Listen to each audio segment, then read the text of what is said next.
Entonces, listo. Yo creo que ya podemos arrancar, André, con tu sesión. Voy a compartir aquí pantalla y pues bueno, ustedes tienen la palabra. Gracias, No te Fer. escuchamos. ¿Quieres? ¿Ay, no me escuchan? ¿No me están escuchando? Sí, sí te escuchamos. Sí, te escuchamos. Ya. Listo. Si eras tú, no me silencies. Creo que había puesto en mi computador. Me di cuenta. Listo. Bueno, muy buenas tardes Dímelo. André, antes, chévere que te presentes, tu invitada especial y bueno, o si estás sola, pues igual que nos cuentes qué haces, a qué te dedicas y cómo va a ser el ejercicio el día de hoy, ¿vale? Muchas gracias. Listo, Fer. Bueno, muy buenas tardes para todas y todos. Muchas gracias a ti, Fer, por la invitación. Mi nombre es Andrea Camargo. Yo hago parte del equipo de Movimiento Mujer de la localidad de Engativá hace más o menos 5 años. Soy especialista en género e interculturalidad. Bueno, trabajo en este tema de género de fondo desde el movimiento mujer y esa es pues la razón que me tiene aquí en este espacio. Yo de verdad que aplaudo enormemente la intención que tengamos muchas de tomar este reto porque es algo que evidentemente necesitamos y necesitamos entenderlo, apropiarlo y sentirnos capaces. Y para sentirnos capaces, pues debemos tener unas herramientas básicas y poder asumir las cosas de una manera un poco con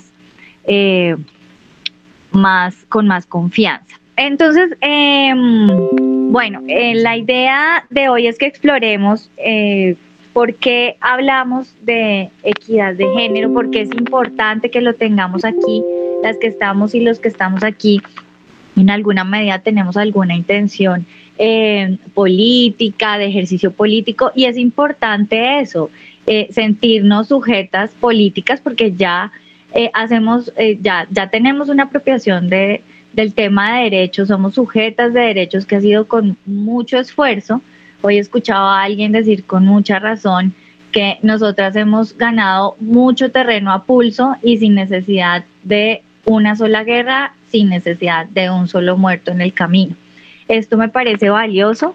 Entonces hoy me voy a permitir compartir algunas ideas con ustedes. Hay muchas aquí que son expertas en el tema, entonces las invito también a que armemos como un diálogo compartido. No me las sé todas, pero intento estudiar las que más puedo, entonces súper bienvenida la que quiera aportar, corregir o demás, entonces voy a estar allí pendiente como para abrir ese diálogo. Lo primero que quiero hablar, y vuelvo y reitero, mi tema del día de hoy es porque es importante hablar de equidad de género. Y traje esta frase que me llegó esta semana casualmente: la libertad como la política nace de la contradicción. Nosotras en el tema de género hemos tenido que sortear inequidades, injusticias. Voy a traer otra frase de un profesor a colación aquí, y dice: los cambios más grandes en una sociedad han nacido de los emputes más grandes. Porque pues como humanos estamos inventándonos esta sociedad y a la final, si no estamos aquí para reformarlo para bien, pues no estamos haciendo nada, ¿verdad? ¿Y quiénes son los que reforman esta sociedad en gran parte? Pues las personas que hacen políticas, las personas que lideran políticas y las personas pues que gobiernan los países y las sociedades, ¿no? Entonces, para ello traigo aquí unas preguntas que no vamos a responder, pero sí las quiero tener allí para que las piensen. Ya muchas, estoy segura, y muchos las hemos explorado, pero son preguntas provocadoras que evidencian cómo estamos y qué tan cercano es esto de que hablemos de equidad en una sociedad que ha estado tan desbalanceada. Entonces, la primera es: ¿quién fue la primera mujer de mi familia que tuvo derecho a votar? Aquí, por ejemplo, y les pido que se lo pregunten, porque no estamos a muchas generaciones antes y estamos hablando de un derecho fundamental, ¿no? ¿Quién fue la primera mujer que tuvo derecho a estudiar y fue bachiller por primera vez? Y de ahí en adelante, pues la primera que tenga revísense quién tiene un título profesional y más arriba un máster. Sí, empecemos a revisar cuál de estas ancestras, mujeres biológicas o mujeres diversas, lograron estos derechos que parecieran lógicos, pero les cuento que no han sido tan lógicos y ha tocado luchar. La primera mujer que hereda algo, revísense, por ejemplo, las invito a que revisen cuáles son las cifras de propiedad que existen en Colombia a nombre de mujeres. Cuando las mujeres pudimos decidir sobre nuestra salud sexual, nuestro deseo y no muy viejo y más bien muy reciente, el derecho a la reproducción.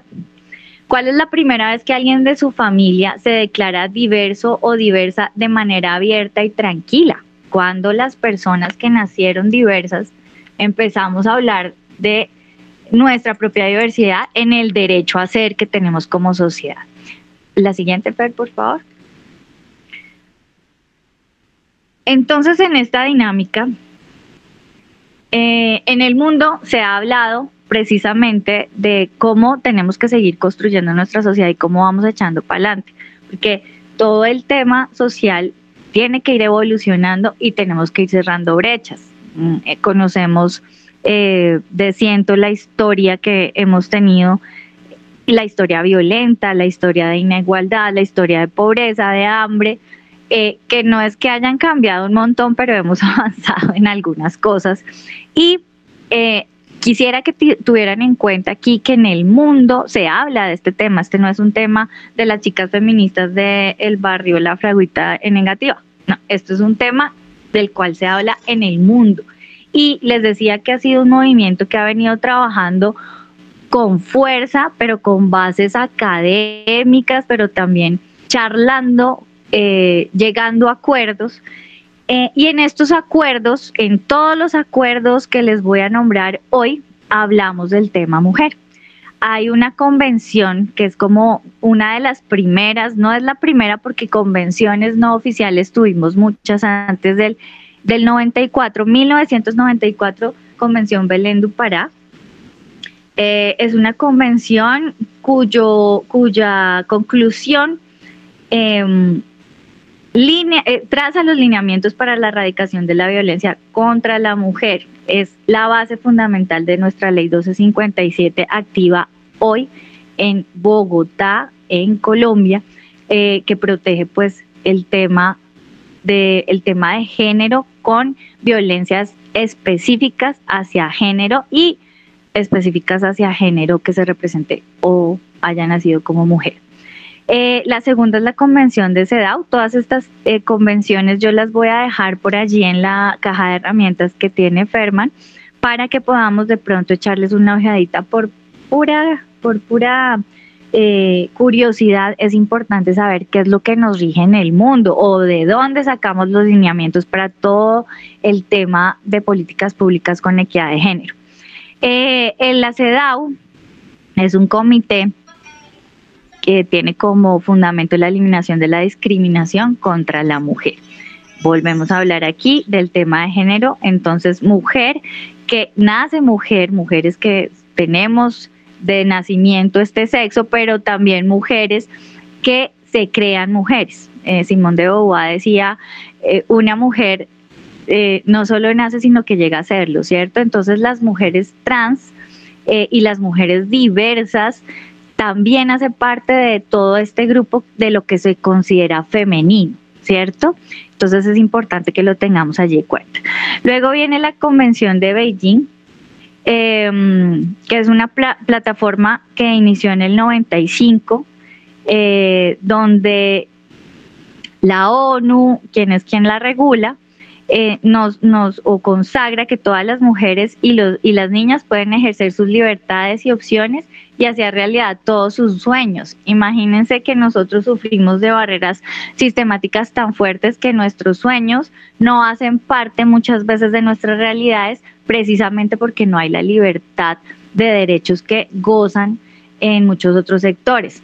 Voy aquí a leerlos textualmente: vivir sin violencia, asistir a la escuela, participar en las decisiones y tener igual remuneración por un igual trabajo.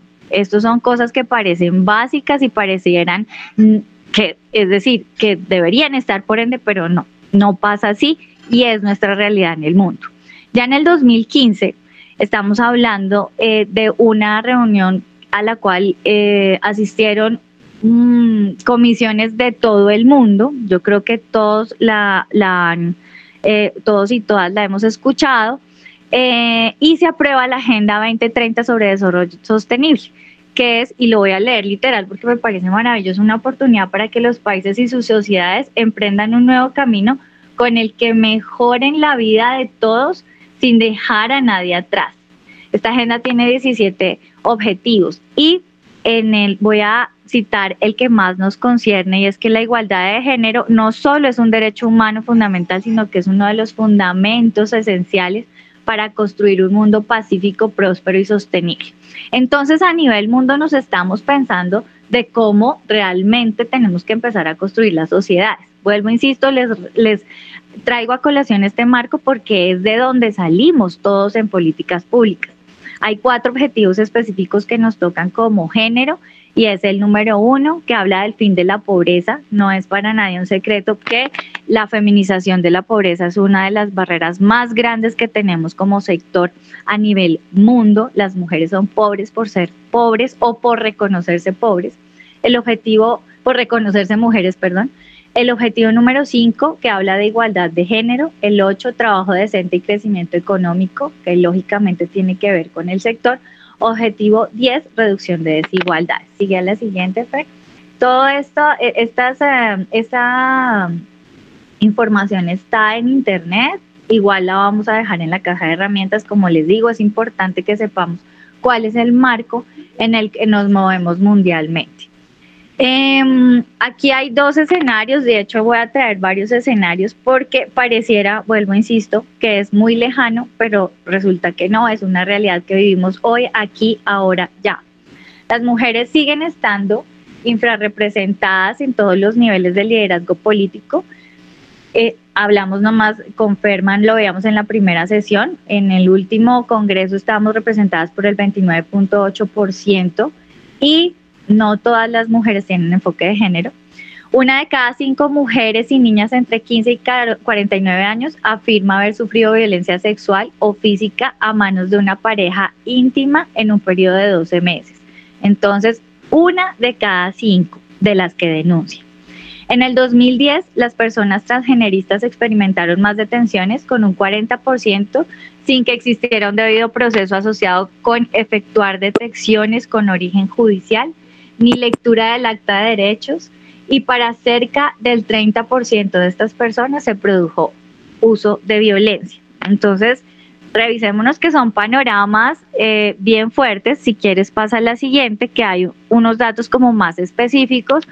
Si ustedes quieren, les paso esta diapositiva, pero finalmente todo esto son análisis que ha hecho la ONU Mujeres, la CEDAW. Todas estas son cifras que están a la mano. 750 millones de mujeres y niñas en el mundo se casaron antes de los 18 años. 200 millones de mujeres y niñas en 30 países se han sometido a la mutilación genital femenina, y quiero contarles que eso pasa en nuestro país.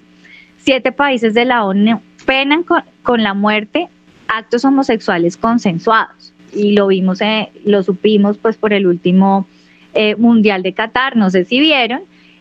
Allá hay pena de muerte dentro de una legislación que califica los actos homosexuales como actos indebidos y actos de infidelidad. En 18 países los esposos pueden impedir que sus esposas trabajen. En 39 países las hijas e hijos no tienen los mismos derechos de herencia. 1 de cada 5 mujeres y niñas han sufrido violencia física o sexual. En 49 países no existen leyes que protejan específicamente a las personas con una violencia a razón de su género. Nosotros tenemos allí una ventaja grande y ya la vamos a ver. La representación en cargos políticos de mujeres en los parlamentos nacionales es del 23.7, que fue un poco menor, o es un poco menor a la tasa que les comenté y que hablamos en la primera sesión de nuestro congreso. pero esto es un panorama mundial. El 52% de las mujeres casadas o en unión libre toman sus propias decisiones sobre las relaciones sexuales, el uso de anticonceptivos y la atención médica. Y a nivel mundial, el 13% de las tierras agrícolas son de mujeres. Como les digo, son datos que me parece importante tenerlos en cuenta. Y les voy a leer lo siguiente y ya les explico por qué. La decisión de analizar las políticas públicas que inciden positivamente en el logro de la igualdad de género se sustenta en esa convicción del papel activo que como una condición clave para alcanzar el desarrollo debe desempeñar el Estado en la construcción de sociedades igualitarias. Fíjense que estamos hablando aquí ya de Estado, de desarrollo, del papel que juega el género.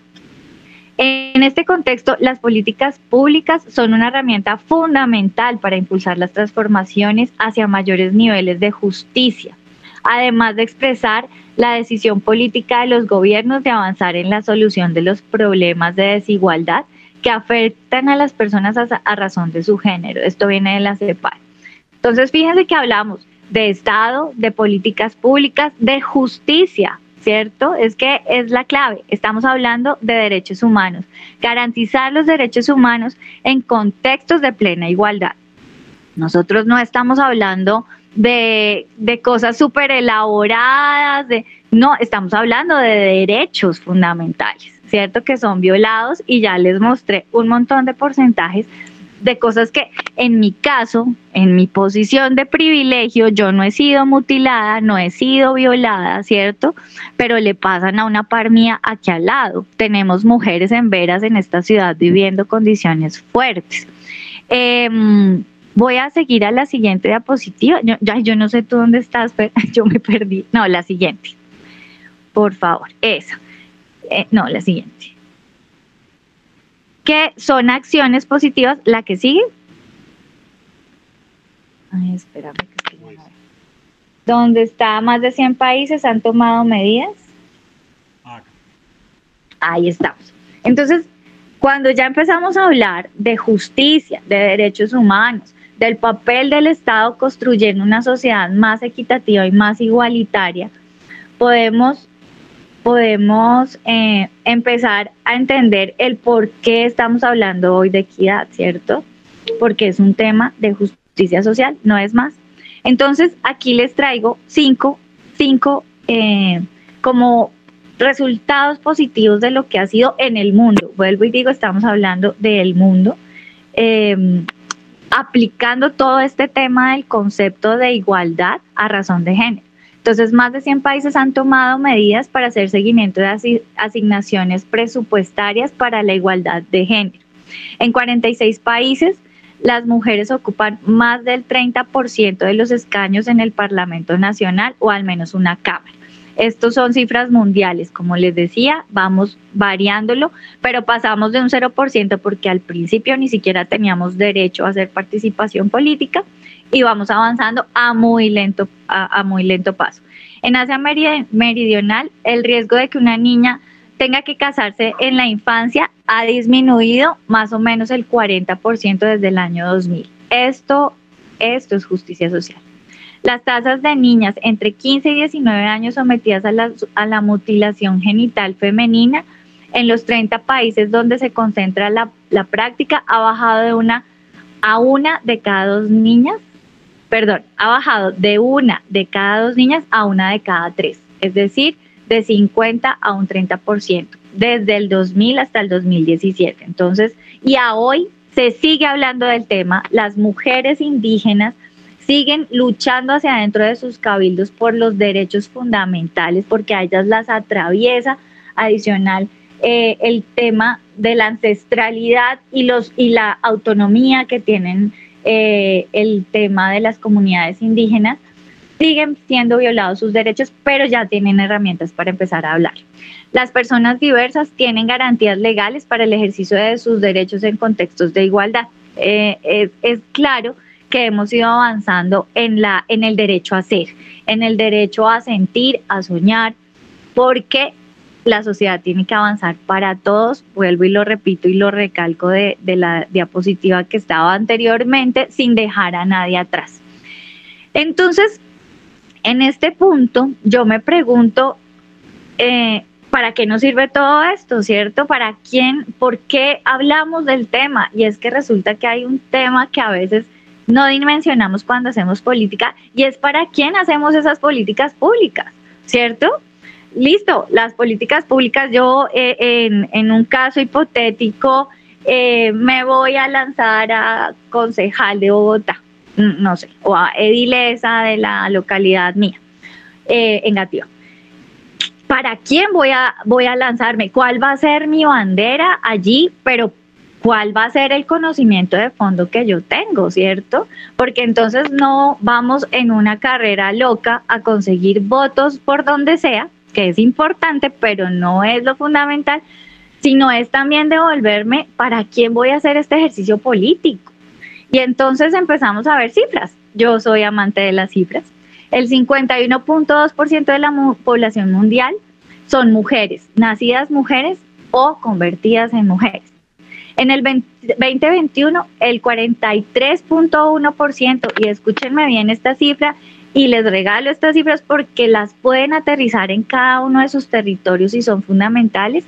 El 43.1% de los hogares colombianos tuvieron como jefe de hogar una mujer. Y no en todos, pero en una mayoría de este 43.1% son mujeres cabeza de hogar, es decir, son mujeres solas. Entonces, ¿quién está cuidando de nuestros chicos? Por cada 100 personas que se reconocen como hombres pobres, hay 121.4 personas que se reconocen como mujeres pobres. Ahí está el panorama, o sea, feminización de la pobreza.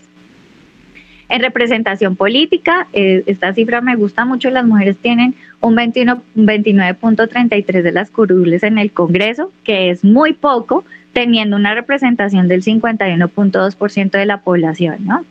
El 22% de las personas intersexuales, el 11% de mujeres trans, el 9% de lesbianas, 9% de hombres trans y el 9%, se me fue, y el 9% de personas, este último 9% no. Entonces, el 9% de hombres trans, 9% de lesbianas, 11% de mujeres trans y 22% de personas intersexuales no están afiliados al sistema de seguridad social en salud.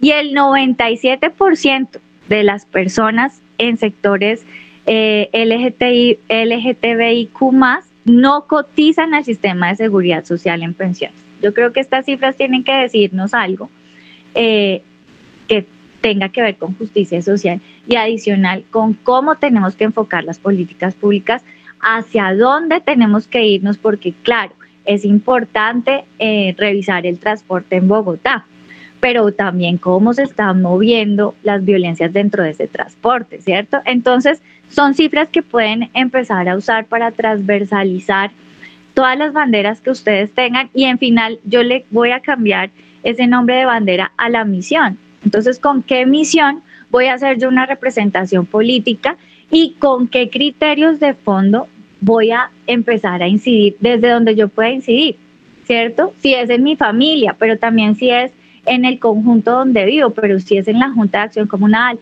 en la JAL, en el Congreso, en la alcaldía. Siento que cada una de las posiciones de donde estemos tenemos que revisar para quién estamos entregando nuestro conocimiento, nuestra capacidad de hacer políticas, ¿cierto? Nuestra capacidad de caerle bien a todo el mundo para que voten por mí, pero es que eso de fondo tiene una misión y esa misión tiene que verse reflejada en el bienestar común y en esa justicia social de la que inicié hablando. Bueno, es una sugerencia que siento que apoya un ejercicio político legítimo y un ejercicio político realmente como debería hacerse. Puede seguir a la siguiente, por favor. Bueno, en Colombia, yo todas estas cifras de las que les hablé y todas estas acciones positivas, pero también todo el panorama que vemos de mujeres en el mundo, es a nivel global, se parece mucho, pero quiero empezar a aterrizarlo aquí dentro del país. En Colombia, nosotros hemos trabajado, o en la política estatal o el Estado se ha comprometido y ha ratificado todos los tratados internacionales vigentes sobre derechos humanos y derechos de las mujeres. ¿Esto qué quiere decir? que nosotros ratificamos la CEDAW, la Convención de Beijing, la Convención de Belén do Pará, estamos dentro de aceptamos ser parte del compromiso de los ODS, de los Objetivos de Desarrollo Sostenible. Entonces, como Estado, apuntamos a una política de igualdad en términos de equidad, en términos de género. Entonces, estos primeros 3 que les traigo aquí son planes a nivel nacional. El plan integral para garantizar a las mujeres una vida libre de violencias, aprobado en el 2012. Esto también pues son contenidos súper densos, pero es importante que lo tengamos allí. El COMPES 4080, Política Pública de Equidad de Género para las mujeres hacia el desarrollo sostenible del país 2022, estamos con él. Plan de Desarrollo 2022-2026, Colombia Potencia Mundial de la Vida. Entonces, todos estos 3 planes tienen un componente de género fuerte y uno de sus lineamientos es el lineamiento de género. Eso es un lineamiento que debería transversalizar todas las políticas. Ya vimos por qué, porque las cifras hablan por sí solas. La cifra más importante, somos la mitad del mundo, ¿sí? Somos las mujeres, tenemos la mitad del mundo en nuestra persona y tenemos unas necesidades diferentes y unas barreras diferentes. Entonces, con base en estos planes, aquí estamos hablando de planes que tienen que ser aterrizados por medio de estrategias territoriales y empezar también a hacer acciones positivas, porque pues sin eso no la lograríamos. Entonces, hay varias leyes que benefician el tema de género o que buscan esa equidad y esa justicia social a razón de entender que realmente hay brechas que hay que romper. Entonces, la ley de víctimas y restitución de tierras tiene disposiciones importantes acerca sobre todo de la propiedad en mujeres. Ya les contaba que las cifras aquí en Colombia es más o menos de un 13% y creo que estoy hablando lo alto. Pero es bastante baja. Entonces, ¿qué pasa? Que cuando hablamos de todo de todo el tema víctimas, cuando empezamos a reconocer que las víctimas tienen un enfoque diferencial importante, empezamos también a trabajar esas acciones positivas precisamente pues hacia la población que más ha sufrido el tema. No con esto queriendo decir que todos los colombianos y colombianas hayamos sufrido, pero hay una parte importante de mujeres o de personas que se reconocen como mujer que han sufrido el conflicto con otras desigualdades profundas. La ley 257, que les hablé hace un ratico, que viene de la Convención de Belén do Pará, se dictan normas de sensibilización, prevención y sanción a las formas de violencia y discriminación contra la mujer.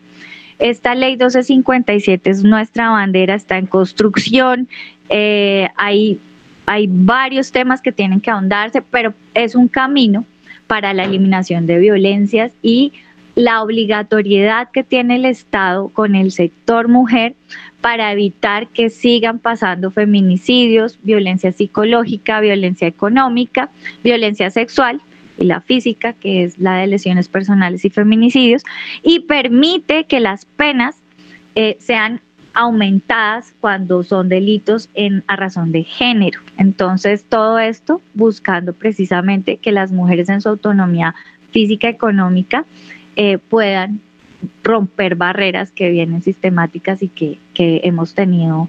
Yo creo que todas hemos visto y todos hemos visto ese meme que hay por ahí de la carrera de obstáculos para llegar a un fin y ponen a una chica y a un chico. A mí me hubiera parecido más equitativo alguien que esté dedicado al cuidado y alguien que no, pero bueno, esto es una realidad y esas brechas vienen desde allí, desde la autonomía física, porque pues si no estoy viva, ahora si me quedé inválida o si soy víctima de violencia física todos los días en mi casa, pues mucho menos voy a pensar en un activismo político, ¿cierto? Pero también si soy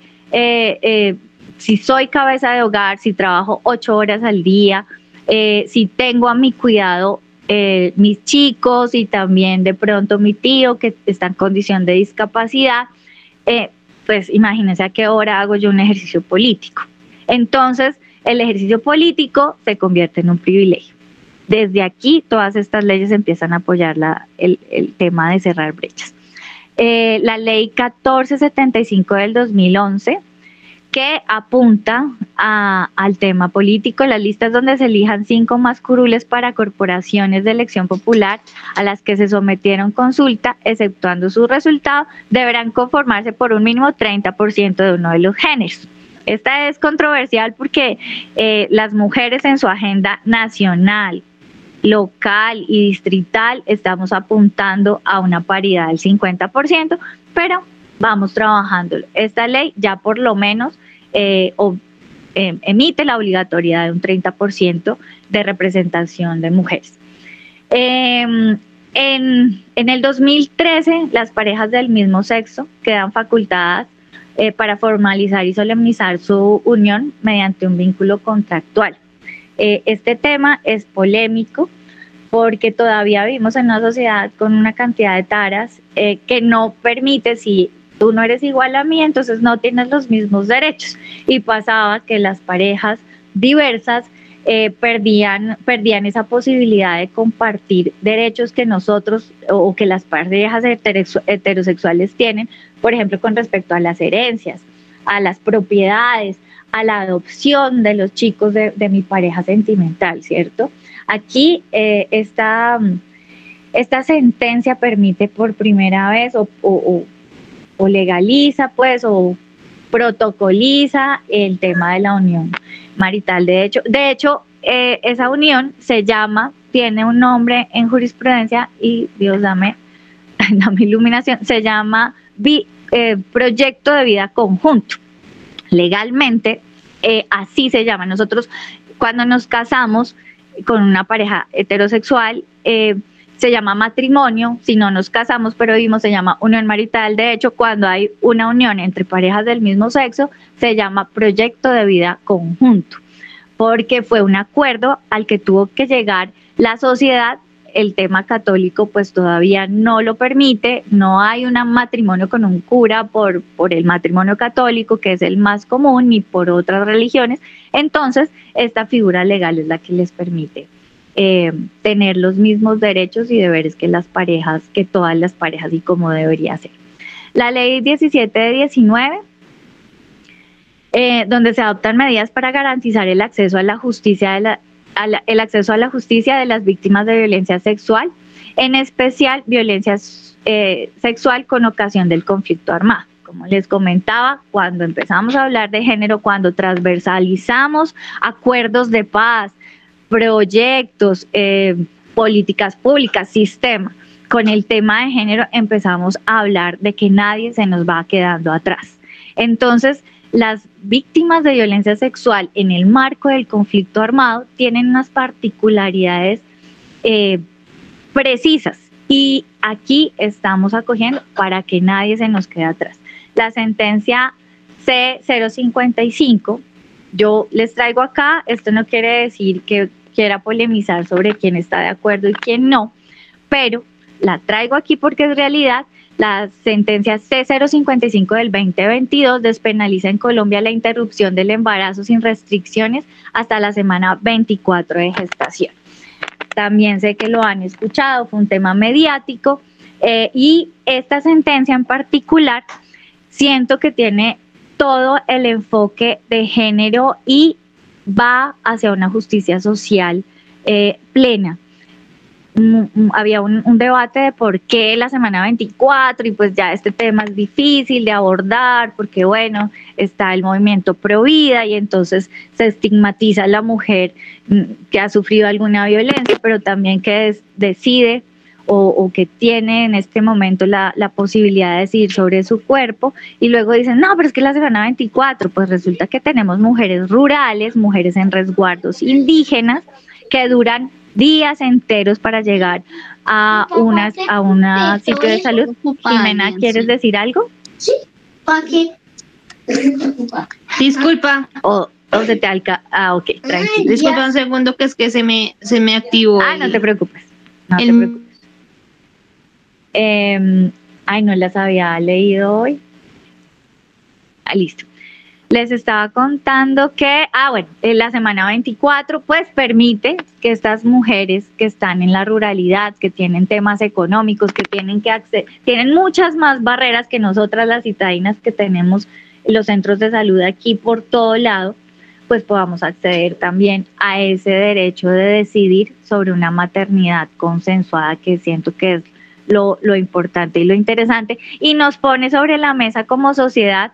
Yo decía en una charla que tuvimos con un grupo de chicas de afuera, le decía que no es una invitación a que todas, entonces todas vamos a practicarnos una interrupción voluntaria del embarazo porque es la moda. No, es una invitación a cómo como sociedad también empezamos a abordar qué es lo que está pasando. Una de las mayores fuertes y cifras dentro de esta sentencia es cuántas niñas menores de 14 años hay embarazadas. Y en este país la jurisprudencia dice que la relación sexual con una persona menor de 18, con una persona de 14 años es un delito. Entonces, ¿cuántas violaciones tenemos aquí en el panorama, cierto? Eso también es algo que entra en discusión y es interesante. Esa sentencia es muy chévere para que la lean, para que se revisen sobre todo el contexto, que creo que es lo más parcial que podemos hacer antes de ponernos una postura. Claro que tenemos derecho a objeción de conciencia, como los médicos que no la practican porque dicen tengo objeción de conciencia, pero está bien conocer todo el panorama de lo que implica una decisión tan importante para el país y para mí revolucionaria en la región. Somos el país con una permisividad hasta 24 semanas y es la más larga que hay en la región. Podríamos hablar de otras, pero les traigo como estas para que queden en sensación de cómo tenemos que empezar a revisar cuál es la legislación que nos acoge, ¿no? Y en qué contexto estamos paradas y en dónde vamos, porque de nada sirve que todos estos logros se queden en el papel y no aterricen a territorio. Aquí ya hay unos acuerdos, hay que empezar a territorializarlos, a que las personas accedan a los derechos que nos permiten las leyes, pero también hacer veeduría a que los gobiernos, tanto locales como distritales como nacionales, garanticen que estas leyes se cumplan, ¿no? Entonces, un poco, por ejemplo, el ejercicio de los edilatos, ¿qué podemos hacer? Allí no podemos tumbar la sentencia de la IVE, pero podemos revisar cómo se está moviendo de golpe dentro del plan de desarrollo la garantía en las IPS. Bueno, creo que acabé de juntar dos contextos, pero ¿cómo le hacemos incidencia política o seguimiento o veeduría política a todos los procesos locales que se llevan a cabo los concejales, pues los procesos a nivel distrito, pero teniendo en cuenta en qué vamos, por qué llegamos allá y quiénes son son las personas que lo están pidiendo, que lo están solicitando y que se lo ganaron, ¿no? Porque pues todas estas leyes han sido parte de procesos comunitarios, de consultas, del mismo, como les digo, movimiento mujer que ha venido detrás, empujando pues todas estas apuestas. Estábamos hablando de Colombia y ahora me quiero aterrizar en nuestra realidad particular de Bogotá. En Bogotá, nosotras tenemos un movimiento mujer importante que ha venido empujando muchos de los derechos que vemos aquí. Igual somos capital, tenemos aquí facilidades de golpe que no tienen en la ruralidad y hemos empujado procesos. Definitivamente pues estar aquí ayuda y no quiere decir que en otras ciudades no pase, pero aquí hay un panorama bien avanzado en cuanto al tema de política pública, tanto así que tenemos una Secretaría Distrital de la Mujer. Aquí quiero como contarles un poquito cómo se ha gestado esa política pública en Bogotá, que en fin de cuentas y por lo que he escuchado es donde están las intenciones de todos y todas las personas que tienen como intenciones, y siento que es importante que lo apropien, lo investiguen y sepan cómo en qué vamos y que hay que empezar a defender, a reformar, a mejorar. En el 2003 nace un acuerdo, el Acuerdo 091, por el cual se establece la política, ¿cómo se me fue la sigla? La política de igualdad de oportunidades con equidad de género en el distrito. Empezamos a hablar de que necesitamos esta política y que tiene que quedar en firme dentro del distrito. En el 2006 se crean unos espacios que se llaman COLMIC en 20 localidades. Creo que aquí muchas y muchos los conocemos, pero lo voy a traducir. Los COLMIC son Consejos Operativos Locales de Mujer y Equidad de Género, y son espacios donde se gesta la participación política de las mujeres, así de sencillo. Allí, desde la Secretaría de la Mujer, aunque no iniciaron como Secretaría de la Mujer, pero empezamos a hablar de cómo es esa participación dentro de los ámbitos locales y distritales de las mujeres. En el 2015, el Acuerdo 584 del 2015 adopta los lineamientos de la Política Pública de Mujer y Equidad de Género. Estos lineamientos incluyen los planes de transversalización del enfoque de género en todas las entidades. La idea es que toda esta política esté transversalizada, esté operando de manera conjunta con todas las entidades del distrito. Se institucionalizan las casas de igualdad de oportunidad para las mujeres. Estas casas de igualdad han sido el espacio donde muchas mujeres, no digo todas, pero muchas, y el movimiento mujer ha gestado la fuerza para lograr transformaciones. En el 2016, en la circular serie 18, se incluyen acciones que promueven los derechos de las mujeres en la ejecución de proyectos de inversión local. Entonces, la Secretaría de la Mujer tiene un grupo de personas que están transversalizando e incluyendo acciones dentro de los proyectos locales para incidir en todo el tema del goce de derechos.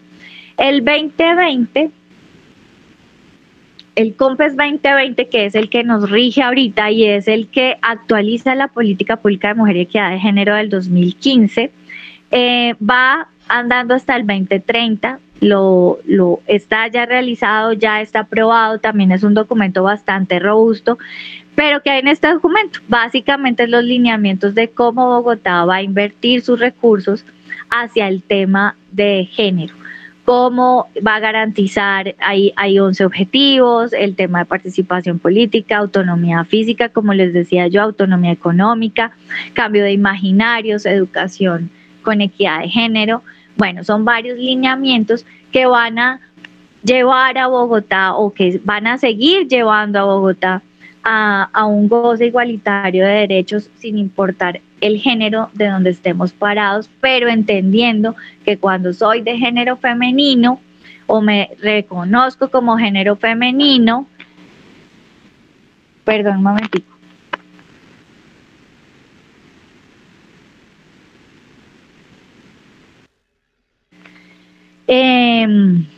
Cuando me reconozco allí tengo barreras sistemáticas y esto hay que procurar derrumbarlo, pero eso solo se logra a través de acciones públicas. Entonces este COMPES es el que nos rige ahorita y el COMPES 2020-2030 incluye nuestro sistema distrital del cuidado, del cual les vamos a hablar como ahorita de últimas. Está la política pública para la garantía plena de los derechos de las personas LGTB y sobre identidades de género y orientaciones sexuales en el Distrito Capital 2021-2032. Entonces, fíjense que la comunidad LGTBIQ+, también tiene una política pública que tiene en cuenta, vuelvo, insisto, las particularidades para que nadie se nos quede atrás. Si estemos de acuerdo o no, es libre, pero que existe y lo estamos trabajando en la capital y en todo el mundo. Hay personas diversas si las mujeres tenemos como brechas estructurales, las mujeres diversas, las mujeres trans, por ejemplo, esas brechas, y es que son absurdas. O sea, ustedes pueden revisar esta política pública y allí hay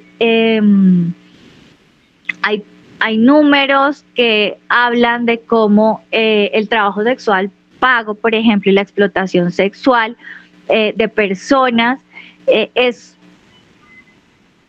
el modus vivir de una población a la que hemos orillado a vivir de esta manera. Entonces, vuelvo y aquí hago o pongo la pregunta provocadora: ¿para quién estamos diseñando las políticas públicas? ¿Para quién vamos a encaminar la misión que tenemos en este momento como servidores públicos? ¿O para quién vamos a asumir el reto de una posición política en cualquiera de las esferas que tiene el distrito o inclusive el Estado? Entonces, eso hay que revisarlo muy bien. Bueno, y les hablaba del sistema distrital del cuidado, que es nuestra bandera importante en Bogotá, un logro a nivel mundo, a nivel región. Somos ningún país tiene un sistema distrital. Muchos tienen sistema, o muchos no, creo que son 3, Uruguay, Chile, un sistema nacional del cuidado, pero algo tan particular como un sistema distrital del cuidado no lo tienen, y por ello el distrito ha ganado, de hecho, varios reconocimientos, ha ganado convocatorias que ayudan a reforzar, y está en construcción. No digo que sea perfecto, pero es un sistema que es de los y las bogotanas para los y las bogotanas. Este sistema distrital del cuidado nace precisamente de todo ese empuje del movimiento mujer, con mesas intersectoriales, con acuerdos que se hacen, preacuerdos políticos que se hicieron con la alcaldesa Claudia López, desde el consultivo de mujeres, desde los mismos Colmic, porque todos, el tema mujer en el mundo tiene una particularidad bien bonita, y es que tiene unas agendas muy claras, y nos damos la pela de construir agendas, que eso es importante porque la idea es que todo sea un ejercicio estructurado. Entonces, esto ha estado en la agenda de las mujeres por mucho tiempo. Las cuidadoras, de hecho, somos una porción grandísima. Los y las invito a que revisen las bases del sistema distrital del cuidado y cómo los estudios muestran todas estas cifras y toda esta caracterización de cuidadoras. Ahorita el CIDICO incluye acciones afirmativas en el tema de creación de espacios de respiro, cualificación de mujeres. Yo creo que han escuchado mujeres muy mayores que terminan el bachillerato, pero también hay mujeres de todas las edades. Pero es un ejemplo de cómo estamos también reconociendo ese cuidado. Y preguntarnos para dónde vamos, ¿no? Entonces, ¿qué nos falta y cómo podemos mejorarlo? Pero también tiene apuestas por el cambio de imaginarios que tenemos, y tiene escuelas en asociación con el Ministerio, con la Secretaría de Cultura, como la Escuela de Hombres al Cuidado. Por ahí se me activó ¿alguien tiene algo que decir? ¿Se me activó? ¿Tú? No, que te iba a decir eso en la Secretaría de Cultura, pero bien. Ah, listo. Ay, sí, es que yo hago monólogo y se me olvida. Por favor, si van a intervenir, ustedes solo prendan el micrófono y ya yo me quedo callada. Entonces, esta apuesta, por ejemplo, de Hombres al Cuidado, apunta a una redistribución del trabajo de cuidado a nivel hogar, pero también apunta a una redistribución del cuidado a nivel social. Entonces, también cómo estas nuevas masculinidades están percibiendo la evolución de la sociedad en la que vivimos, cómo tienen que empezar a realizar también autocuidado, a cambiar estructuras de poder que hemos trabajado, que han permitido una cantidad de violencias sistemáticas. Entonces todo esto va junto, porque así como nos movemos en un sistema ya hecho, pues tenemos que también estructurar cómo lo vamos modificando, pero de manera racional y de manera estructurada. Entonces, a hoy en Bogotá tenemos un CIDICU importante que está en operación, que tiene recursos dentro del COMPES 2020-2030, que tiene unas acciones específicas, como les digo, a nivel de educación, a nivel cultura, pero también a nivel de espacios de respiro, espacios de cualificación a mujeres. El consultivo, voy a contarles aquí una historia de esta semana, el Consejo Consultivo de Mujeres de Bogotá logró radicar en el Consejo de Bogotá un proyecto para institucionalizar nuestro sistema distrital del cuidado, para que el sistema distrital no sea una apuesta política de campaña, sino que sea una realidad para todos y todas en Bogotá. Natalie dice, Hombres al Cuidado es un acercamiento al reconocimiento de la importancia de las labores del cuidado y romper esa división sexual del trabajo. Exactamente, porque pues es que de allí han devenido un montón de inequidades que precisamente estamos tratando de derribar. Está el registro de asistencia ya en el chat, les cuento, y voy a empezar como a leer también lo que nos han dicho. Además me parece, mujer aglo joven, me parece que hoy en día dicen enfoque de género y es lo mismo que cuotas. Siempre creen que tener un mínimo de mujeres ya es tener un enfoque, exactamente. Y eso es cierto, y ese es el vicio de pronto de la paridad, por ejemplo, pero también la instrumentalización, y a eso iba con lo del CIDICU, de las apuestas del sector. Entonces, no puede volverse una apuesta política de turno por voto, sino tiene que ser una realidad, y a eso, fíjense, le apuesta pues como todo el movimiento mujer desde el consultivo de mujeres de Bogotá. Yo hablé de muchas cosas, pero me gustaría escuchar opiniones, si tienen preguntas, porque ya me sentí hablando en monólogo y ahí ya me siento mal. Alguien que se aviente, si tiene... Dani. Dani, hola Dani, qué felicidad. Bueno, tenemos a Dani y me encantaría darte la palabra y que hablaras. También está por ahí Joana, pero si quieres, Dani, dale, bienvenidísima. Hola, ¿cómo están? ¿Cómo va todo? Bien, ¿Me escuchan bien? Sí, perfecto.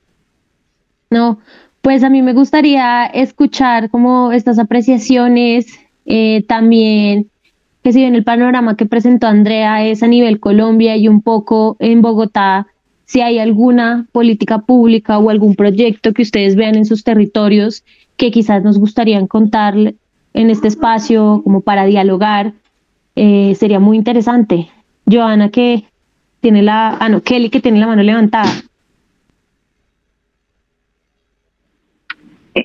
Pues, hola, buenas tardes. En realidad quería hacer como un comentario que me suscitaba alrededor de lo que escuchaba la parte final, de cómo esto tiene que tener un enfoque que sea transversal, ¿sí? Que la cuota no es únicamente el nombramiento de X determinado número de mujeres en un escenario político. Y eso lo ligaba un poco con el hecho de que es necesario empezar a percibir, digamos, a las mujeres como lideresas en la recuperación del tejido social, partiendo de que Colombia ha estado sumergido en la guerra y que esta guerra ha sido de forma diferenciada, marcada en las mujeres justamente también, ¿no?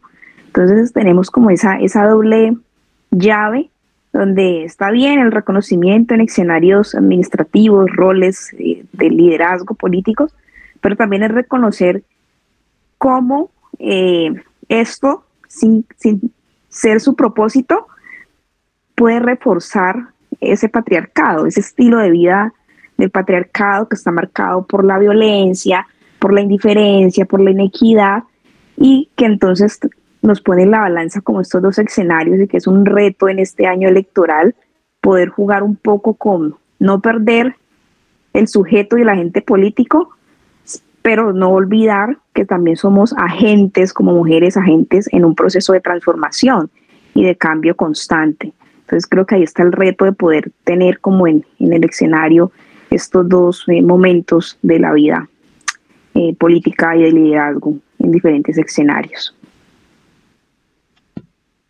Muy chévere, Kelly. Súper importante ese espacio y también vale la pena reflexionar en que no solo es poner mujeres o personas que trabajen por la equidad de género, sino que de verdad hagan y desarrollen esos procesos transversales, porque a veces pensamos, no, si es una mujer va a ser un proyecto para mujeres o para la equidad de género, y no necesariamente es el caso.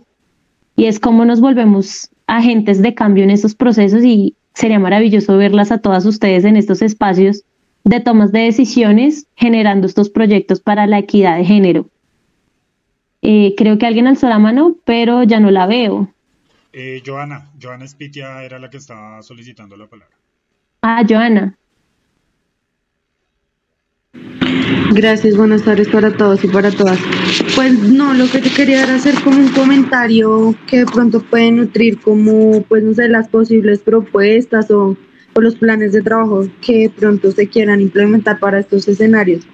Y es que precisamente ese sistema distrital de cuidado que tú mencionabas, pues a mi modo de ver es muy romántico, ¿no? Digamos que tiende a ser más bien como asistencialista, porque ok, que hagan el reconocimiento, las labores de cuidado, no sé qué, pero digamos que la lucha precisamente de las mujeres ha sido contra esto. O sea, ya sabemos, ya no lo han reconocido, ya está bien, pero eso no trasciende a nada. Yo casi siempre que hago como la crítica a este sistema de distrital de cuidado es que, por ejemplo, el sistema, el programa que hay de parceros, o sea, también hay un reconocimiento para los y las jóvenes NINI, y lo que se pretende con eso es capacitarlos, reconocer esas necesidades, esas carencias sociales por las que atraviesan, pero ahí se les capacita, y si ellos son como super pilas y están muy atentos a lo que deben asistir, pues tienen oportunidad de educarse y de pasar a un plano efectivo laboral, ¿sí? Es decir, con eso se transforma la realidad carente del joven. Distinto pasa acá en este sistema. Acá simplemente es de reconocimiento, clase de yoga, puedes lavar la ropa, en manzana el cuidado, pero no pasa a otra cosa. Sí, las realidades carentes de las mujeres siguen estando ahí latentes. O sea, ellas salen de su clase de yoga y siguen yendo a la casa a soportar lo que lamentablemente están soportando. Entonces yo creo que es como un llamado para nosotras como lideresas sociales y políticas a que nos centremos en unas propuestas que realmente aterricen y sean acciones afirmativas que nos ayuden a todas con sororidad a que podamos sacar a las mujeres de esas situaciones, porque lamentablemente culturalmente, familiarmente, socialmente hay mujeres que ni siquiera identifican, por ejemplo, una violencia basada en género, porque les enseñaron que era normal. Les enseñaron que era normal, que es que como yo estoy casada, pues me toca decirle que sea mi esposo si yo no quiero tener una relación sexual, porque soy mala esposa. Ellas ni siquiera tienen esa cosmovisión, creen que es pecado, creen que se va a ir con otra, creen que si no les llego a pegar hoy es porque está bravo, porque no las quiere.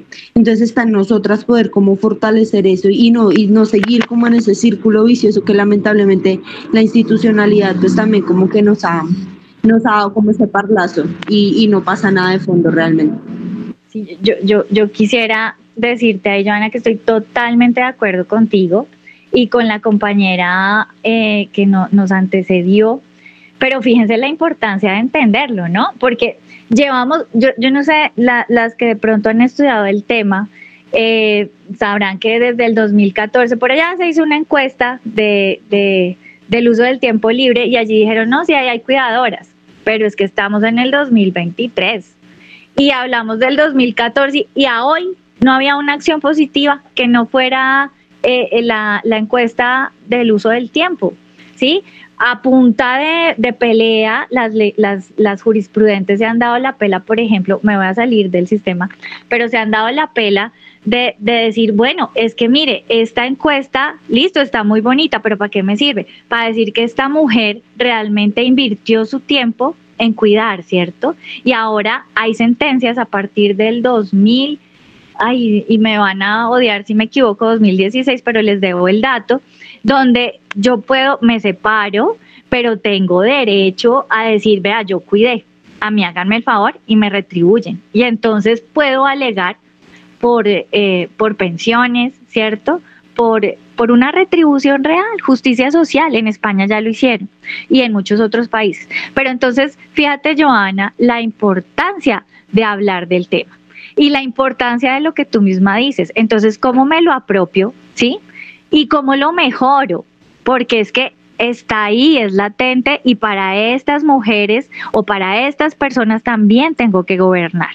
Entonces, esa es la importancia de co-crear. Claro, estoy súper de acuerdo. Por ahora estamos hablando de, como tú decías, unas clases de yoga, pues es un poco más amplio que esto, pero entiendo el ejemplo. Sin embargo, y les voy a decir, y no hago parte del CIDICU, pero me emociona cuando hacen las graduaciones y yo veo a una mujer de 85 años graduándose de bachillerato por primera vez. Sí, yo no lo voy a romantizar, o sí lo romantice, pero lo importante que es coger y decirle a estas mujeres, oiga, vea, es que valió la pena y usted lo puede hacer ahorita. Probablemente ellas habían podido terminar el bachillerato en otro lado, pero ahorita saben que lo pueden hacer y que son cuidadoras y que lo han sido y que merecen una retribución, ¿cierto? Entonces, tenerlo en la discusión, en el centro de la discusión, eso ya es político.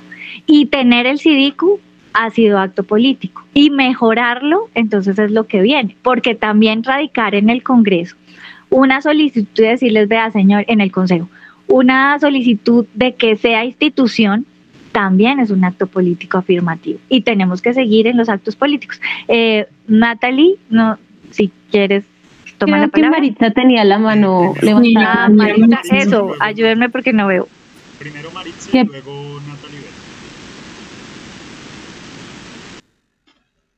Maritza Aldana, tienes la palabra.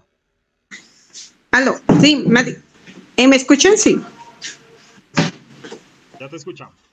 Bueno, referente a lo que estaban hablando, sí, lo que pasa es que en ese tema, digamos, siempre se incluye solamente un cierto grupo de mujeres.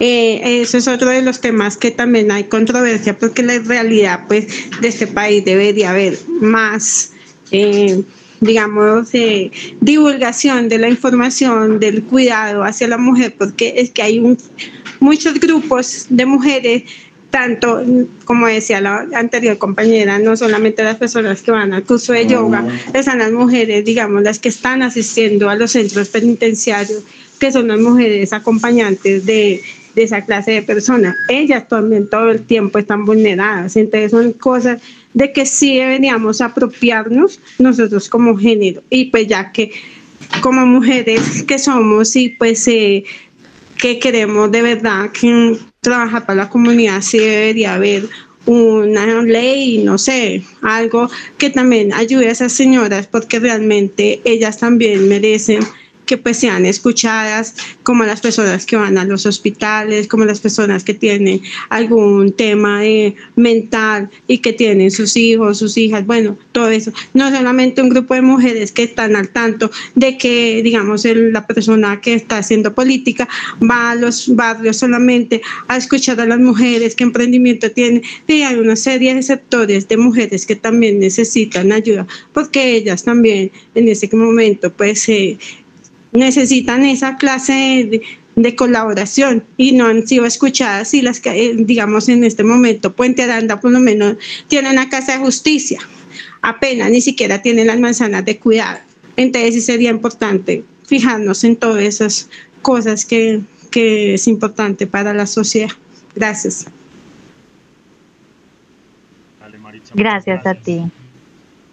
Gracias, Maritza. A Natalie, dos cositas. Una es que en el chat ya quedó el formulario de registro para que todas las personas, por favor, se registren, porque ustedes saben que pues ese es uno de los parámetros para el tema de la certificación.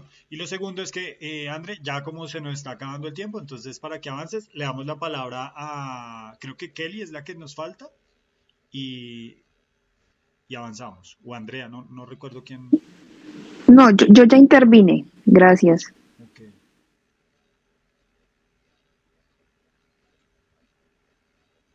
Listo. Listo, sí, yo no me he dado cuenta y esto es emocionante, pero nos quedan 10 minutos. Y sí me gustaría aquí como leer un par de cosas que nos están planteando por el chat. Mujer Aglo Joven, cómo incluir a los hombres en los temas de cuidado. Eso me parece lindo, importante, y siento que hace parte de cómo nos tenemos que ver como política pública. Yo les comentaba que ahorita hay una acción que se llama Escuela de Hombres al Cuidado, pero también es empezar a hablar con todos y todas de estos temas, empezar a ahondarnos y explicarles que realmente es algo que debe funcionar para los dos lados, porque es que es un tema de justicia social.